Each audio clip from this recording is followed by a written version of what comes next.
Hello বন্ধুরা, কেমন আছো সবাই? আশা করি সবাই ভালো আছো। তো আজকে আমি হেঞ্চি শাকের বয়েল করে দেখাবো। অনেক ভালো লাগে আমার। দেখো, আমি শাক তুলতে বেরিয়ে পড়েছি। আমি এখানে পলিথিন নিয়েছি, এগুলো কিন্তু হেঞ্চি শাক। আমার অনেক ভালো লাগে খেতে। তো দেখো, আমি মাঠ থেকে কিন্তু তুলে নিয়ে আসবো এখন হেঞ্চি শাকগুলো। দেখো, আমি এসেছি, এখানে অনেক হেঞ্চি শাক আছে। এখান থেকে আমি তুলে নিচ্ছি হেঞ্চি শাকগুলো। তোমরা কে কে এই শাকটা চেনো কমেন্টে জানাবে কিন্তু। আর এই দেখো কত সুন্দর কচু শাক হয়েছে ধান খেতে ডালিতে। আর একদিন কিন্তু আমি তোমাদের কচু শাক করে দেখাবো। তো দেখো, কচুগুলো কিন্তু এখনো ভালো মতো বড় হয়নি, আর একটু বড় হলে আমি এগুলো শাক বানাবো। দেখো কত সুন্দর ধান বেরিয়েছে আমাদের খেতে। দেখো, আমি শাক তুলে নিয়েছি, এবার আমি বাড়ি যাচ্ছি।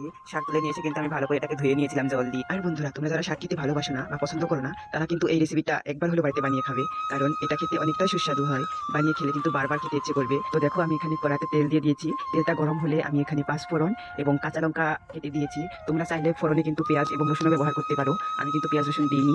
তো দেখো, এটাকে ভালো করে ভাজা ভাজা করে আমি কিন্তু শাকটা এখানে দিয়ে দেবো। দেখো, শাকগুলো আমি দিয়ে দিচ্ছি। জানো তো বন্ধুরা, এটা কিন্তু বাঙালি রেসিপি নয়, এটা সম্পূর্ণ নেপালি রেসিপি। আমার দিদির থেকে কিন্তু আমি এই রেসিপিটা শিখেছি। এটা কিন্তু সর্ষে পাতার শাক দিয়েও খাওয়া যায়। আর দেখো, এটা বানানো এতটাই সহজ এবং এতটা কম উপকরণ এটা হয়ে যায়, আর খুবই অল্প সময়ের ভিতরে কিন্তু এটা বানানো হয়ে যায়। তো দেখো, আমার শাকগুলো কিন্তু এরকম হয়ে গেছে। এবার আমি এটাকে ঢাকা দিয়ে কিছুক্ষণ রেখে দেবো। ততক্ষণে কিন্তু আমি আমাদের বাড়ির বাংলা ধনিয়া, দেখো এগুলো কিন্তু আমি তুলে নিচ্ছি।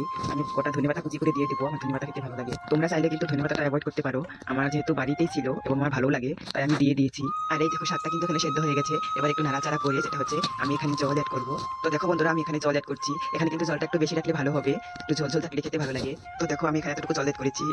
আর এবার দেখো, কুচি করে রাখা ধনেপাতাগুলো আমি দিয়ে দিলাম। এবার কিন্তু আমি এটাকে কিছুক্ষণ ফুটিয়ে নেবো। দেখো, আমার ভয়টা হয়ে গেছে, এবার আমি নামিয়ে নিয়েছি। এটা কিন্তু গরম গরম ভাতের সাথে খেতে দুর্দান্ত লাগে। তো অবশ্যই একবার ট্রাই করো। টাটা।